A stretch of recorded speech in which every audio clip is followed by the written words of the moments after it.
right, hi guys. We are going to be making this image today. This will be a watercolor wet on wet wash in the background. We are going to use our watercolor paper, so make sure it's bumpy.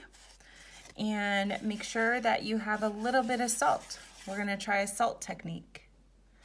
Okay, so to start, like I said, we're using a wet on wet technique. That means we're going to get the paper wet. So I am just going, oh, my brush has a little bit of color on it, sorry. So I'm just gonna get my paper wet. And I'm really only just using the top part, or painting the top part. I'm leaving this very bottom part empty, which is totally fine. Okay, and now I'm going to get some paint wet. So I'm going to start adding some paint, the wet paint to the wet paper. Notice, and I'll see if I could zoom in, when I dot paint, wet paint on wet paper, do you see it like grow? So it spreads, that's called bleeding. Okay, so I'm going to, and when it spreads like that, it actually blends.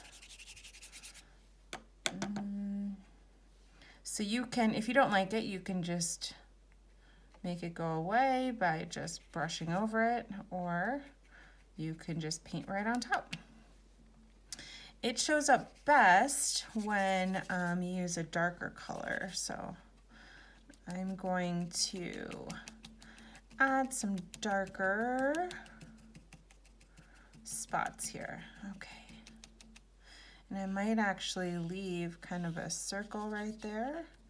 Maybe I want to add the sun, or maybe a moon, partial moon.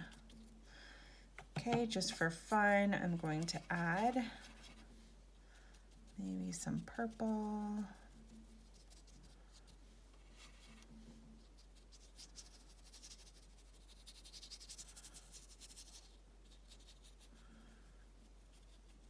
Okay, and I'm probably ready to start adding some salt.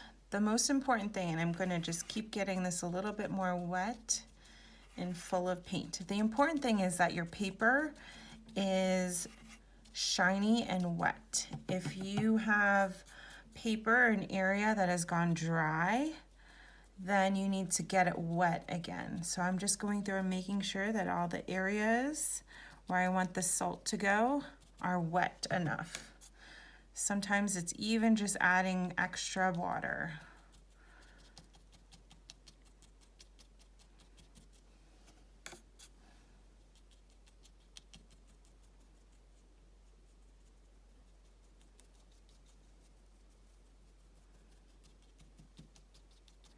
Okay. So I'm checking by looking to make sure that it looks shiny and wet, and it does. So now I'm going to take some of my table salt. I'm going to pour a little bit in my hand like that. That is plenty. Okay, that is plenty. And then you just take a pinch in your fingers, take a pinch and sprinkle it around. So salt absorbs water, which is great. It will absorb the water that is on our paper, leaving a little bit of a white spot behind, which can look like snow. So this is our winter landscape that hopefully looks like snow. Okay, so I think I have plenty of salt on. I just have a little bit left, so I'm just gonna drop it on. Okay, so this part is done. All we have to do is let it dry. Okay, and I'll show you on my example here. You can see where it's darker here. There's all those little white bumps, these little white, not bumps, but little white spots. That is where the salt was and where it absorbed the watercolor. So when it dries, we'll brush the salt off. Okay, so I'm going to set this aside, and I am going to get my towel and just wipe my area off. So I have a dry area to work. And then now I'm going to get my paper, my smooth paper. This smooth paper I labeled Sharpie at the top. Okay, so this is just printer paper. And I'm going to use my Sharpie on this. Because it's a Sharpie and the marker goes through, I'm going to take one of my scrap papers and put that underneath so that I'm not drawing on my wood table here.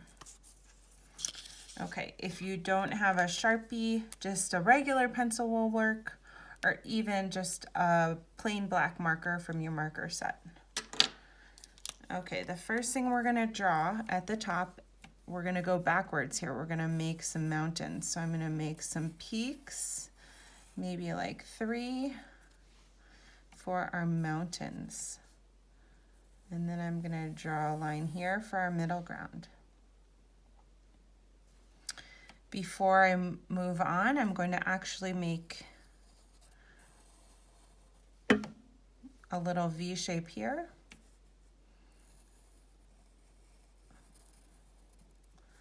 Kind of a little shape on this side.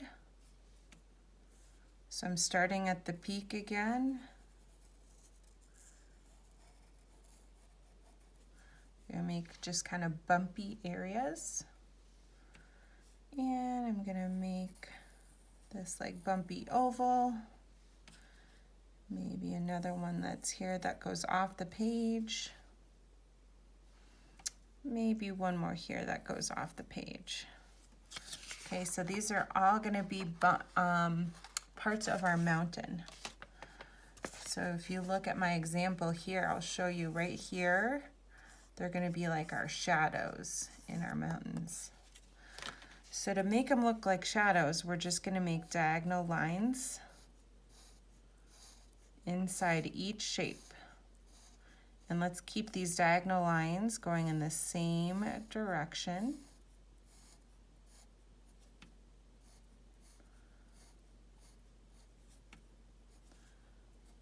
Great.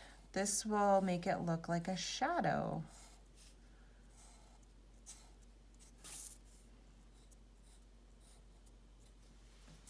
Okay, so now we have our mountains done.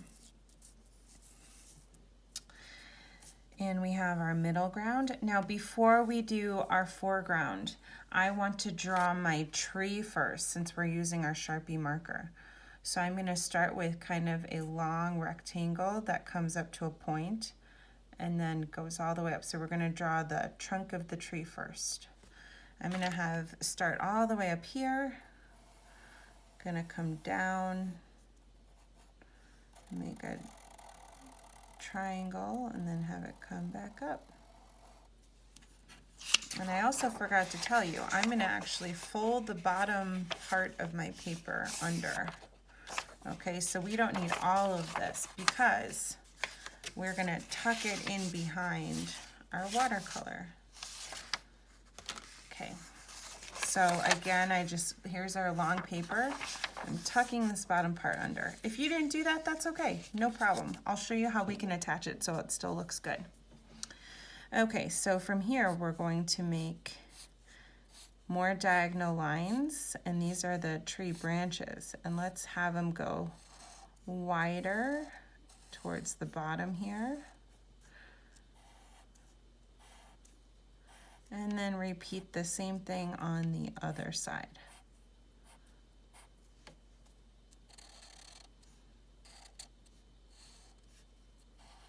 I'm going to make my branches a little thicker here by tracing over it one more time.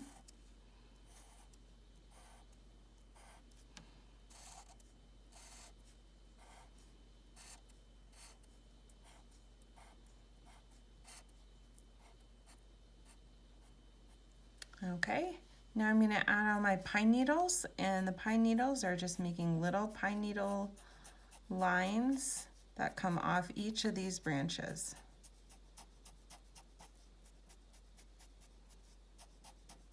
Okay, and then we just fill in each branch on each side.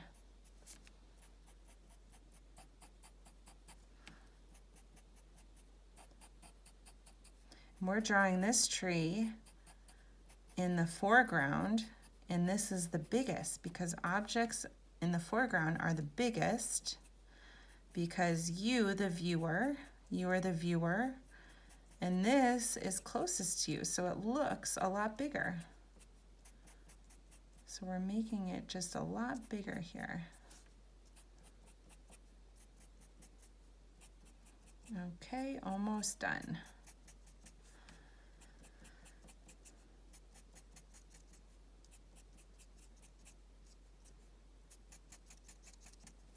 Okay. So now that we've finished that, you can go ahead and make a line here, stop at the tree, and then finish if you have any more space on the other side. This will round out our foreground. I'm going to make some trees here in our middle ground. I'm going to make them medium-sized.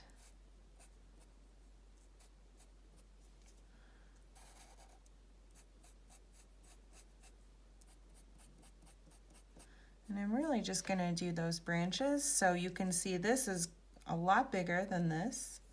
And then in the background here, I'm just going to make really small. From here to here, this is a lot smaller.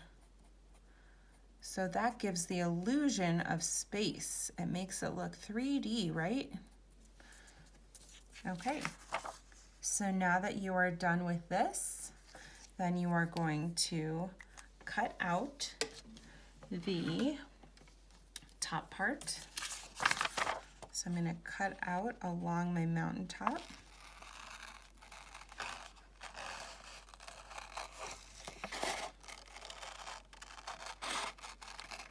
I'm carefully cutting around my mountain bumps. If I need to make these thicker later, I can do that.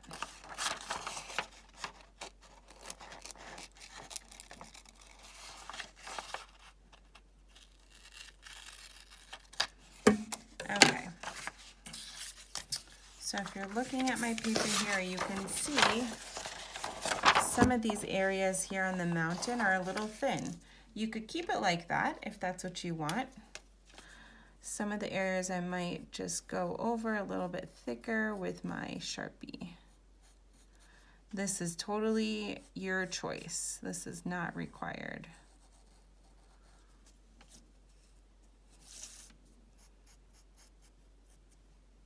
Okay. So the last thing is once your watercolor paper is dry, mine is not dry, it is still wet, but once it is dry, then I will be able to glue this down so that we can see some of the sky and we see our beautiful winter landscape on the bottom. Once you're done with this, please take a picture in Seesaw and post it in our lesson. Great job, guys. I can't wait to see your final product.